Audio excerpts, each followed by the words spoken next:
The noise got louder. But so did the truth. I was never alone. Dark clouds over the city. Pressure all around. Everybody talking fear, trying to pull me down. They said the road was over. They said I'd lose my way. But God was building strength in every step I made. I walked through the silence. I stood through the rain. What's up, guys, beautiful souls? Good morning. Good evening. I pray God's strength and protection over your lives. I pray He covers you and He shelters you from the storms that come your way. And I pray His love brings you joy and peace that can't be explained. Please come in, sit down, and give me at least 20 minutes of your time. That's all I'm asking for. No noise, no distractions, just me, you, and the Lord. Let's work out this lie that's been costing people their marriages, their families, and their peace for way too long. Welcome back to Lies Changes Truth. I'm your host, BK Blessed. And listen, if this episode touches your spirit and blesses your soul, please like, share, and subscribe, and follow me on my socials. The more people we get these messages out to, the more people we can heal. Now let's not waste any time. I want to get right into this. The story behind this episode is that it came from a conversation on my other podcast. Shout out to the family over at When a Man Loves a Woman. If you don't know about it, go check it out. Every Thursday at 7 p.m. Eastern Standard Time, live on YouTube and wherever you listen to podcasts. And if you got a relationship question, and I know we all do, you can send it into whenamanloves.com. We truly want to help you on your relationship journey. We're not experts, but we're just men who have a passion to strengthen relationships. Now back to what I was saying. Pastor Trevon Gross said something on that podcast I couldn't stop thinking about. He said, most people using this phrase are using it because they gave up. And I never thought about it that way. But after he said that, I started thinking it had become a permission slip to walk away from the work, a permission slip to call pride principle and to call stubbornness standards. The lie? We just have irreconcilable differences. Stay with me, because I know on the surface that sounds real official. Sounds like something a lawyer would say. It sounds clean, like it's nobody's fault. Irreconcilable differences. It rolls off the tongue. A legal term for it just didn't work out, and nobody's to blame. The stars just didn't align. It sounds like something that happened to you and not something you can control or something you did. But listen close, because this part's important. Irreconcilable differences doesn't start in the courtroom. It doesn't even start in the argument. It starts years earlier. In a moment nobody wrote down. The first time you swallowed a hurt instead of speaking it. The first time you decided it was safer to go quiet than to risk being misunderstood again. The first time you thought, if I bring this up, it's gonna turn into a whole thing, so I'll just let it go. But you didn't let it go. You just buried it alive. And here's what nobody tells you about burying a hurt alive. It doesn't die down there. It grows roots. Every unspoken disappointment, every swallowed frustration, every moment you smile through something that actually cuts you, that's a root going down into the soil of the relationship. And roots, given enough time, they push things apart from underneath, quiet, invisible, until one day the ground just splits and everybody's standing there confused saying, I don't know what happened. We just grew apart.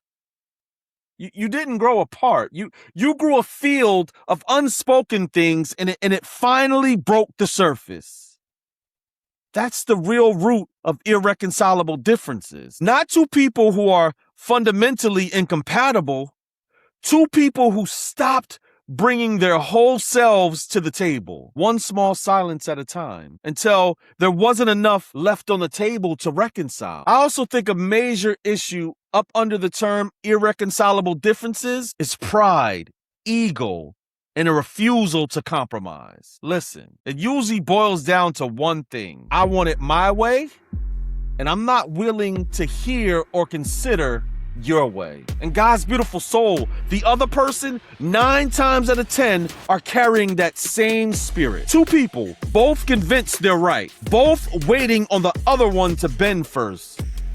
And nobody's bending. So again, the marriage doesn't break because it's irreconcilable. It breaks because it's unattended. It breaks because two people decided their comfort mattered more than their covenant. Now hold on. Before you start thinking I'm out here saying every situation is fixable, that I'm saying stay in something abusive, saying tough it out no matter what. No, but we're going to address that too. Don't worry. This episode, it has some nuance to it, but for the vast majority of us, the average couple sitting across the table from each other, tired, frustrated, and just done. Most of the time, it's not irreconcilable. It's just inconvenient to reconcile. And there's a difference. Because the truth is most things can be fixed when people actually listen to understand, not listen to respond. And when they treat each other like human beings with feelings, human beings capable of mistakes, human beings capable of change. That last part is key. Capable of change.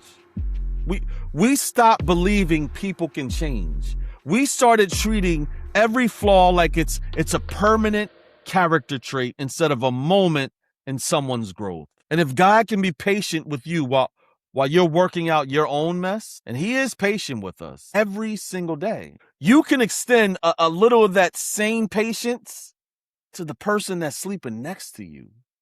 Because the greatest threat to a relationship usually isn't the mistake, it's the secret.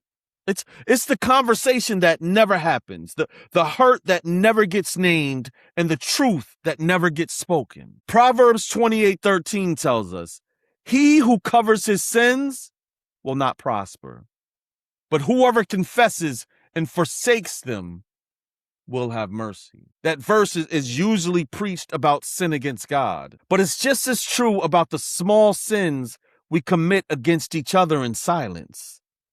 The hurts we cover instead of confess. And what's covered doesn't prosper. It festers. Ephesians 4:15 gives us the way out. Instead, we will speak the truth in love, growing in every way, more and more like Christ. Truth in love, not truth as a weapon, not silence as a shield. Truth delivered gently, on purpose, before it turns into resentment. That's the muscle most of us never trained. We were taught to be nice or to explode. Nobody taught us the narrow road in between. And that's honesty. Spoken early, spoken soft, and spoken often. God's beautiful soul, I'm not talking about starting a fight in the car at 65 miles an hour on the parkway with no exit for the next 11 miles. Somebody's trapped, can't leave, can't storm off, and just gotta sit there and take it while also trying not to miss the next exit for the Wawa.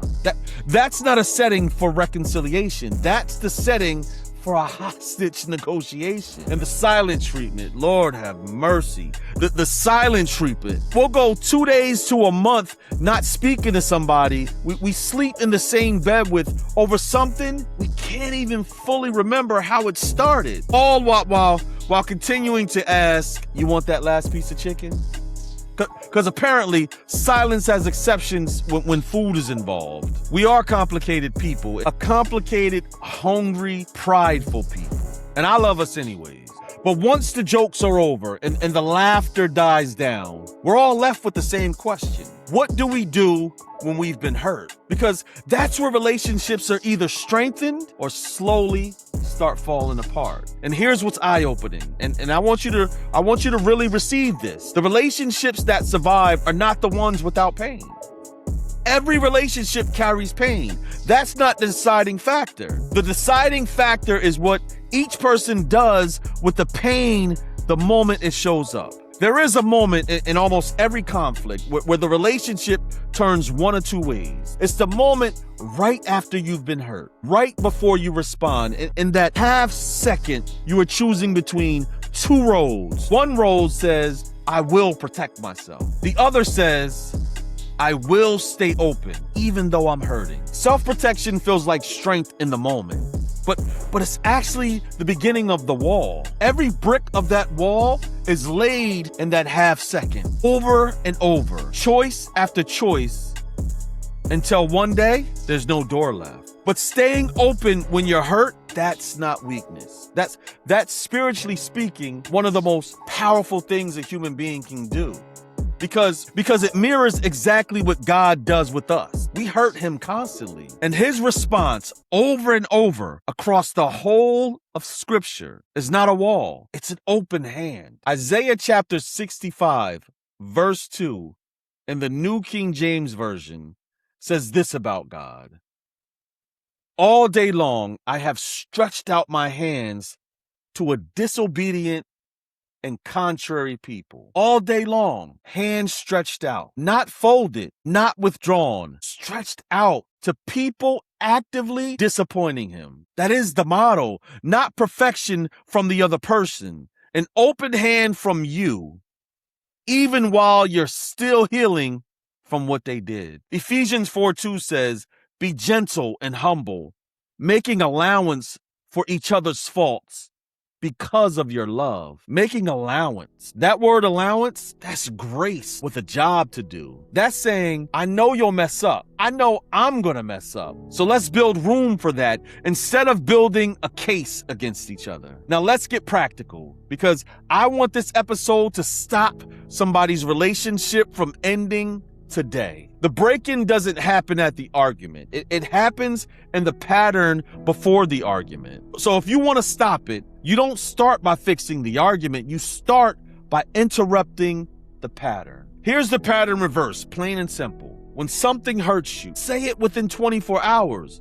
Be calm and specific without attacking their character. Not you always or you never. Those words are accusations, and accusations put people in a defensive posture before you even finish your sentence. Instead, try this. When this happened, I felt this way. That's not weak. That's precise. And precision, it's what allows another human being to actually hear you instead of just defend against you. When they bring something to you, resist the urge to explain yourself first. I know that urge. It's powerful. It feels like survival. But explaining before you've truly heard them tells the other person their pain is a problem to be managed rather than a truth to be received. Listen first. Show them you're trying to understand in words. So what I'm hearing is, then, only then, explain your side. And when you've been wrong, and you will be, we all are, apologize without the word but anywhere near it. I'm sorry, but you also is not an apology. It's a trade offer. A real apology stands alone. Now, I know some of y'all listening aren't trying to save something. You're trying to heal from something that already ended. And I don't want to skip past you because you matter just as much in this episode. If your relationship already broke, hear me. Healing doesn't require you to prove it was irreconcilable, and it doesn't require you to prove it wasn't. Healing requires you to be honest about your part without drowning in shame over it, and honest about their part without drowning in bitterness over it. Both at the same time. That's the narrow road again. Psalms 147:3 says, He heals the brokenhearted and bandages their wounds. Bandages, not erases. A bandage doesn't pretend the wound never happened. It covers it so it can heal properly, protect it over time. God is not asking you to forget what happened. He's asking you to let him tend to it instead of leaving it exposed to infection through bitterness or hiding it through denial. Corrie ten Boom, who survived unspeakable things and still chose to forgive the very people who caused them, taught us that forgiveness is releasing the prisoner and discovering the prisoner was you. Whatever happened in your relationship, I'm telling you now, unforgiveness will not punish them. It will only keep you chained to a moment that already ended. Now, I said I'd come back to this, and I meant it, because I don't want to leave anyone with the wrong idea. This episode is not saying stay in something that's dangerous. This is not me telling somebody to stay with a hand that's been raised against them, a serial cheater, or a situation where safety is the real issue. Some things genuinely require you to leave. And leaving in that case, it isn't pride, it's wisdom. And God is not mad at you for protecting your life. But that's not what most irreconcilable differences are. Most of the time, we're talking about two people who stopped listening to understand and started listening to defend. Two people who let unforgiveness build a wall of unspoken hurt until the wall got so tall, they forgot why they loved each other.